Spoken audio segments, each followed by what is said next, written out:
Hello, I'm John Cox, President of Cape Cod Community College. And I'm Tammy Sabin, Chair of the Board of Trustees of Four Cs. On behalf of our entire college community, welcome to our first edition of Intentional Critical Conversations, a year-long virtual speaker series dedicated to honest conversations about diversity and equity in the communities we serve. Diversity, equity, inclusion, and belonging are issues that are all critical at a national level, but also take root here in our own community. It's the college's goal and responsibility to take charge of these conversations so that we can listen and learn together.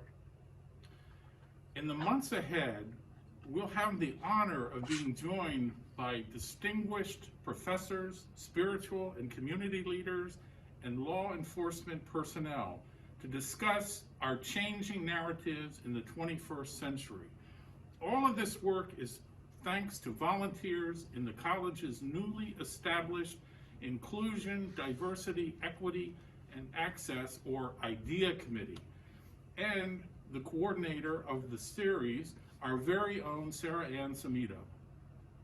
Today we launch the Intentional Critical Conversations series with our first guest, Chief Robert Barrows from Bunker Hill Community College.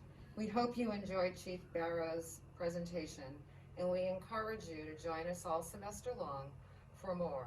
You can find our full schedule of speakers at capecod.edu/idea. Thank you for being a part of this critical conversation, and don't forget to vote. Hello, and welcome to the inaugural Intentional Critical Conversations, as you heard, brought to you by the IDEA Committee, Inclusion, Diversity, Equity, and Access.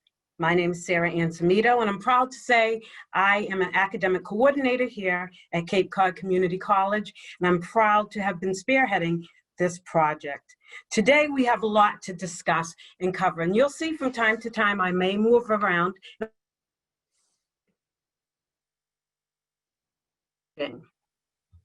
We have presenters ranging from the judicial branch, the praise and worship branch, performing arts, praise and worship again, children from Cape Cod Community College whose parents are students here, as well as law enforcement. So I welcome you today. So what does IDEA stand for? We've heard IDEA stands for Inclusion, Diversity, Equity, and Access. And sometimes growing up in Massachusetts, we are not always afforded the chance to have equity, diversity, inclusion, and access. See, the words are interchangeable. So that's why it is intentional that we have these critical conversations. I'd like to take a moment to introduce you to another conversation we will be having. It is the One Book, One College, or One College, One Book, The Hate U Give, that's been adapted to film by Angie Thomas. We will be using that this semester in our curriculum. So I'd ask you to open your hearts, your mind, your spirit, your soul, become vulnerable, because you're going to hear a story today and stories going forward that may provoke you for change, may anger you, may touch you in a certain way that you've never been touched before. So I want you to understand we're going to talk about class, we're going to talk about gender, history, and the biggest and most dangerous of them all, of the isms, racism. So let's just take a look at racism. There's nothing that cuts deeper and goes harder and hurts more than the death of George Floyd, Breonna Taylor, DJ Henry, Sandra Bland, and the list can go on, and the disappearance of Mexican-American soldier Vanessa Guillen and her murder. So the point behind this is that there is a history here that I'd like to share with you all. And this is a scar that goes very far back into time, maybe to 1619 when the first Africans were brought here. Or does it go back to 1498 when Vasco da Gama discovered Africa, that coast, and not only explored it, but exploited it? Or is it 1492 when Christopher Columbus came and landed upon the Taino, Caribe, and Arawak people? Regardless of the history, a system has been established, and it's been placed on two people, Black and brown people. Now, I'm not saying that other groups have not gone through it in history. We know that to be a fact. However, there is no other group that has been removed from their continent forcibly and brought to another land, hence the African diaspora. And there's no other people, such as the Native American or American Indian, the changes are there, or indigenous people, some may refer to them as, than being forced. They were forced upon. So we're speaking of two groups. So was it the US Army's massacre of the Lakota people at Wounded Knee that touches you? Or forced relocation of the Cherokee, the Algonquin, the Cree, the Creek? Only 3 nations that I've mentioned of the Trail of Tears. And it's a long sordid tale. So racism is structured, it's institutionalized. It becomes an institution in a very sturdy structure that Black people, yes, someone such as myself, brown, beige, and yellow people face on a daily basis, and white people from a lower socioeconomics level face as well. So not too far off the coast of Florida, I want us to take a step back that one of our leaders called a country that is 400 miles off the coast of Florida a not too nice name, a Black country, the first free Black nation in this world.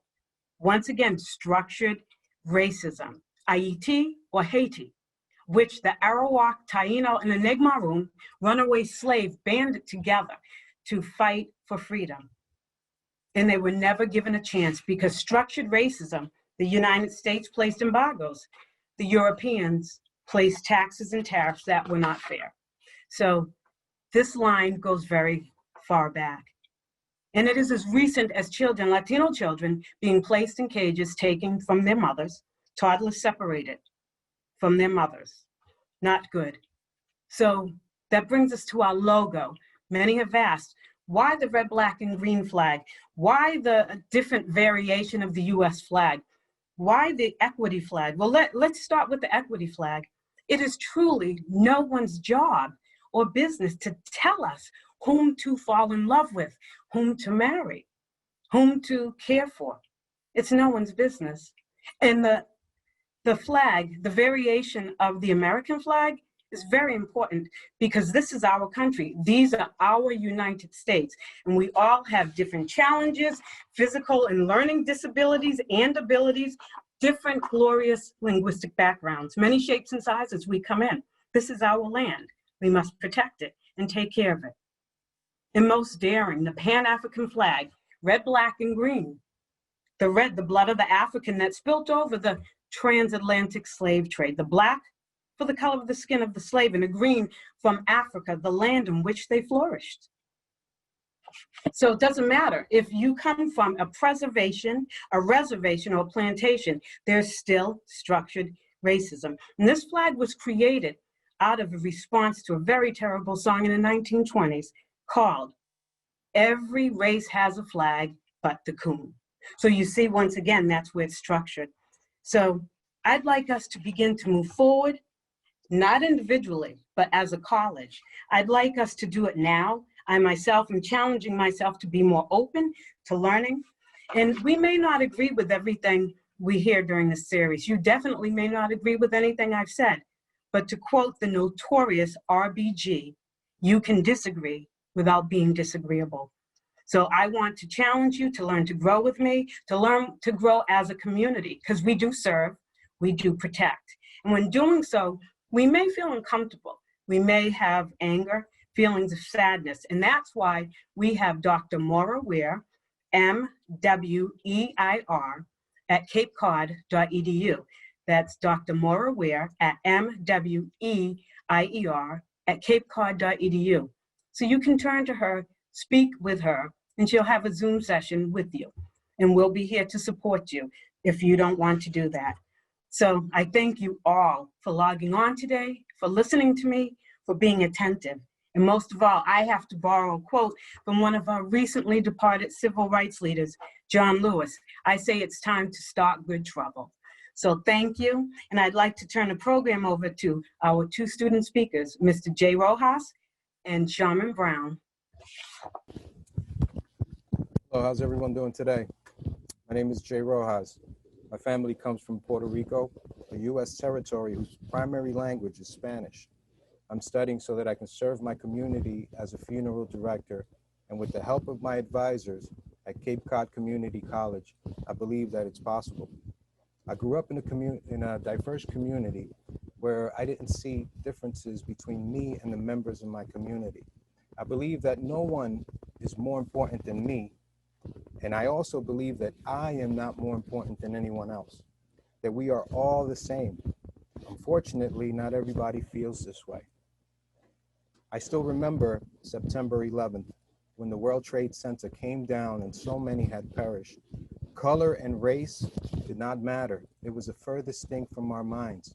On that day, from just across the Hudson River, all I could see was people caring for people, fellow citizens helping fellow citizens in need, and that is who we truly are at the core. We are compassionate people with a deep respect for life and the lives of others. At the end of the day, what truly matters is the content of our character, and did we do our part in our community to make it that much better for ourselves and our neighbors. When I hear the words diversity and inclusion, I think back to that time. We are all equally important to this existence, and how dare anyone think otherwise? The moment we realize that you and I are in this together, that as Americans, we can heal this divide. Ladies and gentlemen, that will be the day we find resolve. And I believe this to be true. Thank you for your time. Y que Dios te bendiga, which means may God bless you. Hello, my name is Sharon Brown, and I am from Mashpee, Massachusetts. I am happy to talk with you today. I first want to acknowledge my tribe, the Mashpee Wampanoag people, as original caretakers of their ancestral lands where we reside. What I am most proud of is the resiliency of the Wampanoag people.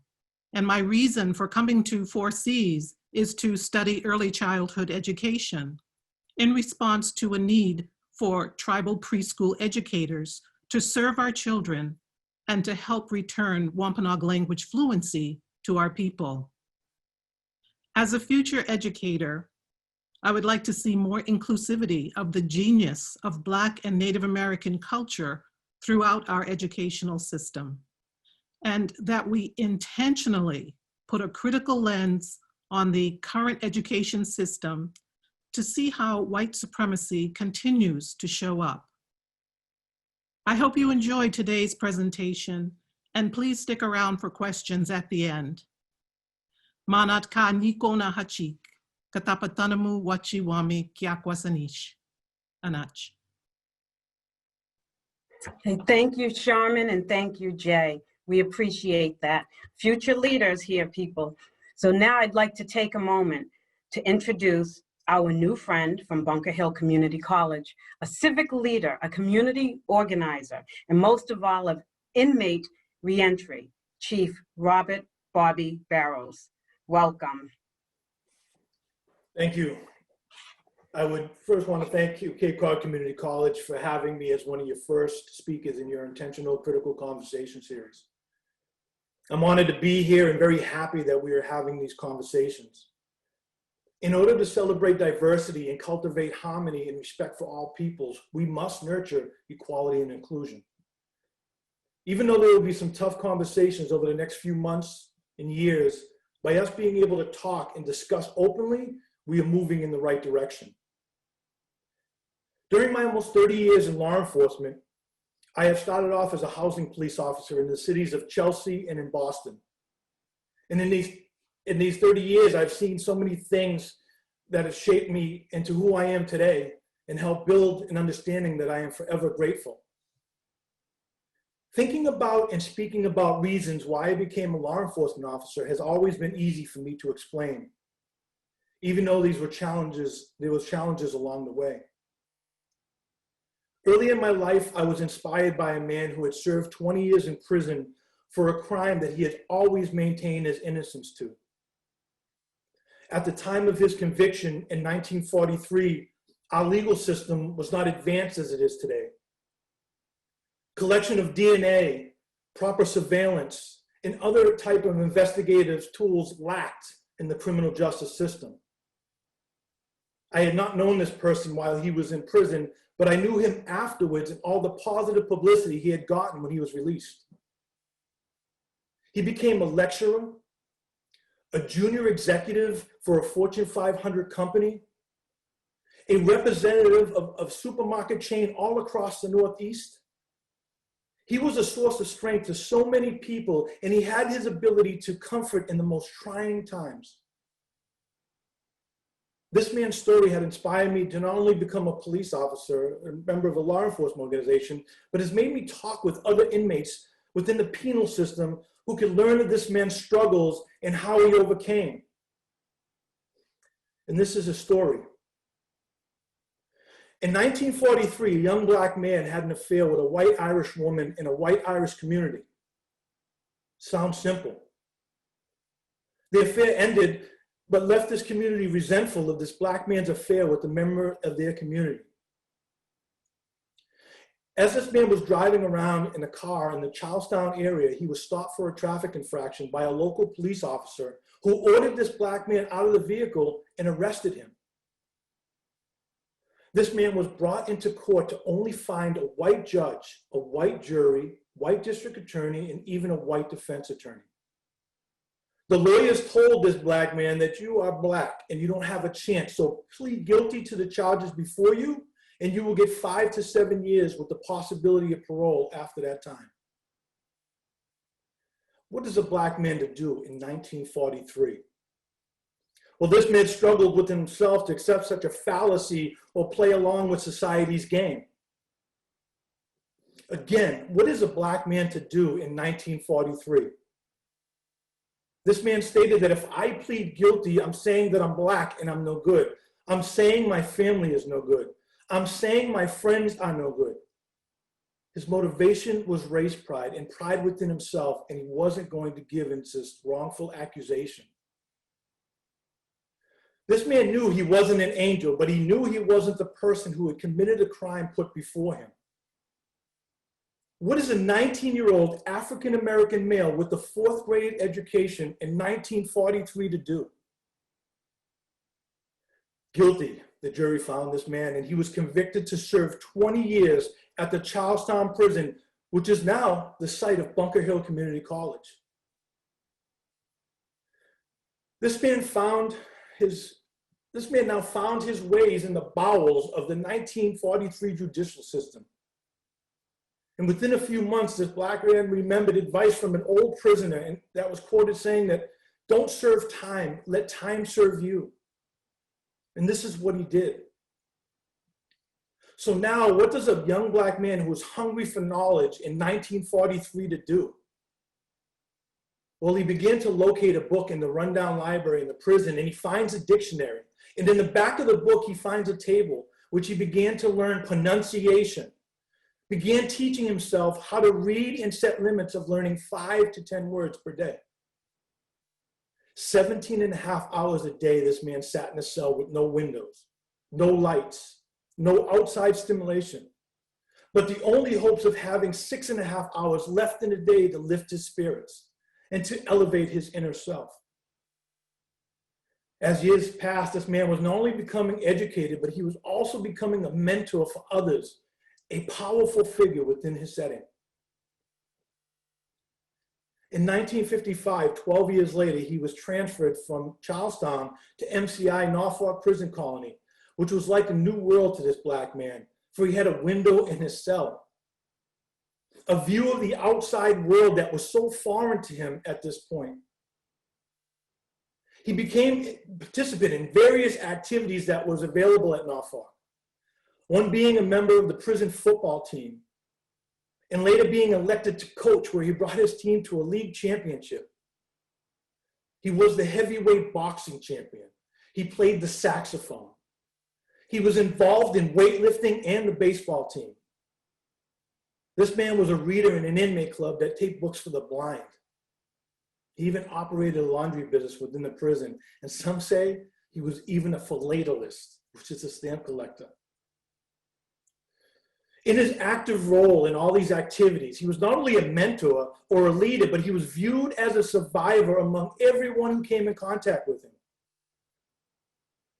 To keep him up to date with the outside world, he would talk with the new inmates about what was happening on the outside, about the new dance steps, what Boston looked like, what society was up to. This man was not only advancing in his academics, he was advancing in the new era that was coming about.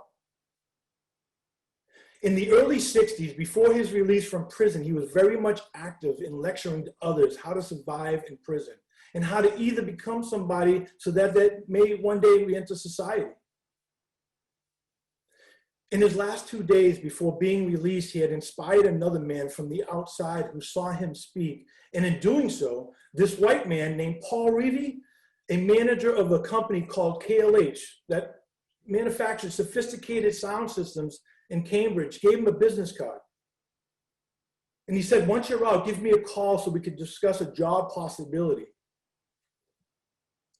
Well, this man suspected somewhat cynically that Reevy probably meant well, but would probably forget about him, so he put the card in his pocket.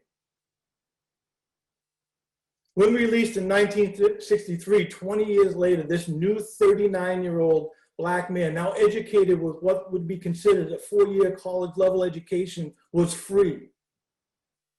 Free from an institution and allowed to view the world before him. After a few weeks on the outside, this man was becoming depressed. Money that he had saved during the laundry business was dwindling.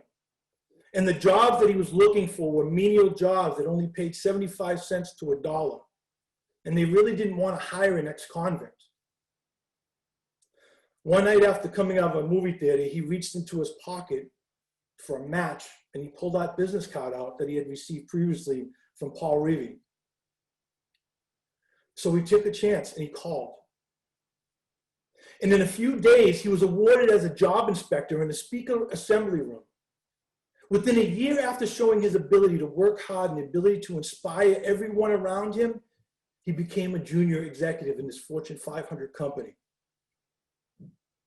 During his time at KLH, he traveled all around Massachusetts, giving lectures to various colleges, churches, and prisons. He even spent some time at Northeastern University giving inspirational speeches to all about the various subjects, mostly of his history in the penal system. This man was once even quoted saying that ethnic hatred is stupid. A person is good or bad by choice, not by nationality. This, coming from a man who was incarcerated by a certain culture, has found a way to forgive and forget, and to carry on as a man and not a hater of a certain race. This man ended up meeting a fellow employee within the company, a white woman who he fell in love with. This woman also fell in love, and together they were inseparable. This woman of Italian descent was quoted saying that neither of the color of his skin nor his 20-year past was ever a question in my mind. The only thing that I knew was I was in love with this man. He was my best friend, my world, and my companion. Together they were married, and I am the product of their love.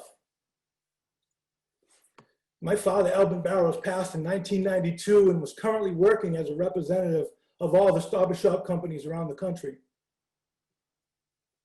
As I stated earlier, my dad was incarcerated at the same site as Bunker Hill Community College. And being there as a chief of police is a feeling like no other.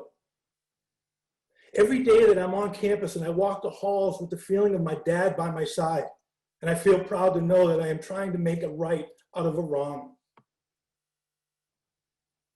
Words will never describe the feeling of passion and strength I feel working at a diverse institution that once was a place that my dad could not enjoy, what diversity truly means. My father's injustices and what he was faced with caused me as a young Black male to be angry at the system and all it stood for. I wasn't around for his incarceration, but I knew the kind of man he was, and I knew that being wrongly accused without evidence and sent away for 20 years was just not right. I knew I could not make a difference at the time or change the way I felt, but I knew being angry and dwelling on the past was not the solution. I finally realized that in order for me to make a difference, I had to become part of the solution. Education was the vehicle to guide me in the direction I needed to be in. Education came in many forms even before I started thinking about going to college. I learned by working in the streets while in the housing units, working and dealing with gangs. I learned that there were really good people in areas that were said to be dangerous and bad.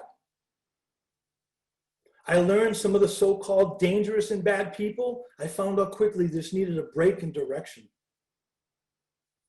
I learned I was able to touch the lives of these individuals, but only one at a time. I wanted to do more than just one at a time. Education was the only way I could learn more about the system and its initiatives. I realized education was the only way I would move up the ladder and make changes that would affect lives. I learned education teaches us about the world around us. I realized education paves the way for a good career, helps build character, leads to enlightenment, and lays the foundation for a stronger self. I learned that this could give me the opportunity to write policy and procedure and to someday develop my own department. In my life thus far, I have served as a soldier, an educator, a police administrator, a husband to a beautiful, caring wife, a father to 3 wonderful and focused children, and a son to the 2 most strongest and inspirational people in my life, my mom and dad. See, having a good base just makes it easier to accomplish just about anything, but not having a good base doesn't stop progression. It just makes you work harder and understand trials and tribulations a lot more and strengthens your inner self. I believe that my success was earned, but I also believe my growth was coupled with all the inspirational people that I've come into contact with. I again want to express the reason for me becoming an educator and a law enforcement officer is so that I may give the opportunity to someone that may need it. Let's start with the word opportunity. Opportunity is a great word that means good chance for advancement or progress. When we give someone an opportunity in life, we are hopefully inspiring a positive change in the direction that someone might be headed. Education has done this for me, and I will pay that opportunity forward in any instance that I can. And being here is one of those times. Sometimes as a law enforcement officer, we get caught up with the moment and forget that the decision we could make could affect someone's life forever. In this specific case that I talked about, it seemed to be the case of no one wanting to get all the facts and putting that little extra effort in to realize what was happening. We have come a long way from the way things used to be, but we have much more work to do. I also knew by me becoming an officer, I was always going to give that opportunity to someone as much as I could. Doing my job and listening, that little extra might have seemed wasteful to some, but believe me, I have saved a lot of innocent people grief.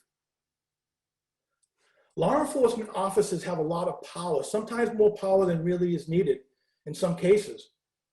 And with this power in the wrong hands, we could destroy somebody's life forever.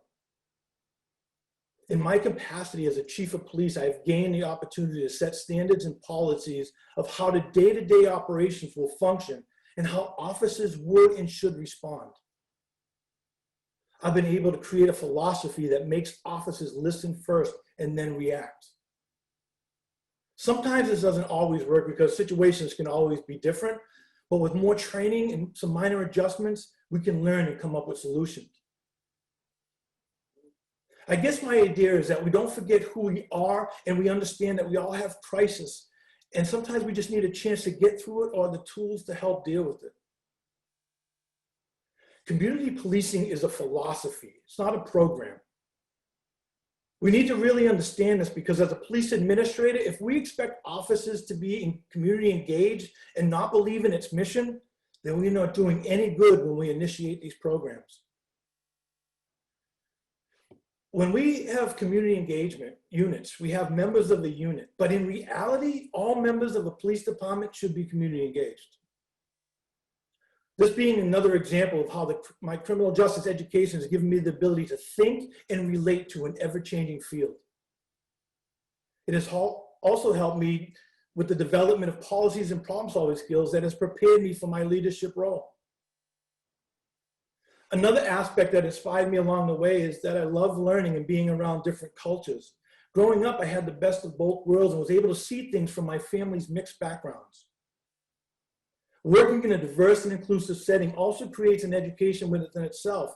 It enhances a person's awareness and sensitivity to people's backgrounds. Growth is the process of developing, and I believe my department continues to do just that. In life, there is usually a lot of barriers and obstacles that one must go through, but I can honestly say by reducing those obstacles and treating people of all different cultural backgrounds with respect and dignity, we can and will see a difference in the relationships between police and the people that we serve. This journey has not been an easy one. It came along with a lot of obstacles and stresses that at times I did not think I would or could overcome. There were moments that I reflected on whether or not I was doing the right thing, or was I taking on more than I could handle. For a second, I believed I could not accomplish this process. But then again came those inspiring and positive people that I've came into contact with that I again began to refocus. Networking is another part of our journey of learning. We go to class, we sit down, we listen, and then we walk out. We tend to miss the boat when we don't talk to others. Some of you in this room may be our future attorneys, officers, district attorneys, judges. You are our future. I learned I wasn't the only one going through these struggles, and others were too. I learned that creating bonds will someday help you open doors that may have not been there before. I also learned very quickly, those who cannot change their minds cannot change anything. And that with change comes fear. You see, the only constant in life is change. With that said, do we fear the unknown, or do we fear change? Well, I wasn't going to be afraid anymore and doubt what I was doing, because I finally realized in the words of encouragement that we all heard before, such as there is a light at the end of the tunnel. Success is a process. It's a quality of mind and a way of being. Again, this is what I've learned from those important people in my life. When the tragic death of George Floyd happened back in May, it once again made me so angry and disappointed that I've struggled to feel comfortable in my profession. What I have valued for so long had me questioning the profession, and I've been thinking constantly of how I might move forward with the pain and what path I should take. I am extremely disappointed in the way those officers treated Mr. Floyd, and this is unacceptable behavior, and it should never be tolerated in any law enforcement agency. Once again, I struggled with this because it brought up so many feelings of what my dad had to endure from 1940s through the 60s with his 20-year incarceration as a Cape Verdean male. 20 years that he maintained his innocence to. I thought for a moment, was my career choice path wrong? Did wearing this uniform make me bad? All of these thoughts came to me, and it wasn't a good place to be. But I had taken the oath of being a law enforcement officer almost 30 years ago. And I did it with the mindset of trying to make change, even if it was one person at a time, and even if it takes a few times to get it right. I will. We will. I also know that the majority of police are good, and there are bad people in every profession. We just need to make sure we pay attention and remove the ones that do not promote the mission. And that mission in my profession is protect and serve. In these trying times in our life and the process that comes with it, we need to take these events, and they are supposed to teach us not only to do better, but be better. I remember in 2016, the former International Chief of Police President, Terrence Cunningham, spoke on the law enforcement profession, historic injustices in San Diego, California. He addressed a significant and fundamental issue confronting our profession, particularly in the United States. This issue had many parts to it, but one happened to be about the loss of public trust and what leaders needed to do to move forward. Terrence also talked about the history of policing in its darker periods and what that history has created. It has created a multi-generational, almost inherited mistrust between communities of color and their law enforcement agencies. He talked about how many officers do not share this common heritage and often struggle to comprehend the reasons behind this historical mistrust. As a result, they are often unable to bridge this gap and connect the segments to their communities. However, what Terrence did after talking about these things was what was truly amazing, and that is he apologized. He apologized for the actions of the past and the role our profession has played in society's historical mistreatment of communities of color. This apology was something that I wish my dad could be alive to hear. It does not excuse or explain the bad actions that we are currently faced with, but what it did for me as a chief was to be proud for that moment. That moment was what I thought was a good first step. It also reminded me something that one of my students said recently, and that is, we can do more with an open hand than a closed fist. This is truly one of our future leaders. I would like to leave everyone with a quote, especially any students that are listening to this, and my interpretation of it, and hopefully to give you all another thought on your road to success. It is not where you start in life, it's where you end up. This means that no matter what you have done in the past, we need to leave it in the past and move forward in order to accomplish whatever dreams or goal we have. See, in reality, at the end of the day, we want to be happy with what we've accomplished. If you do believe in a higher power, then that higher power can only benefit you if you believe in yourself. Barack Obama once stated that we need every single one of you to develop your talents, your skills, your intellect, so that you can help us old folks solve some of the most difficult problems. Me to you, we need you more than ever. I believe that putting education in action, we can solve some pressing issues within the criminal justice field, and we have the opportunity to do just that. While we obviously cannot change the past, it is clear we must change the future. We must move forward together to build a shared understanding. We must forge a path that allows us to move beyond our history and identify common solutions to better protect our communities. Education has always been the key to promote positive thinking and the ability to open up minds. Education has helped my growth in so many ways that I could be here much longer to talk about it. But I want to again thank you, Cape Cod Community College, for having me speak today and for playing a part in my growth as a leader. Because being able to speak here has allowed me the ability to not only educate others, but possibly make changes that make a difference and to continue to help others pave the way. Thank you. Okay, thank you, Chief Barrows. Thank you so much for such an empowering and inspiring story.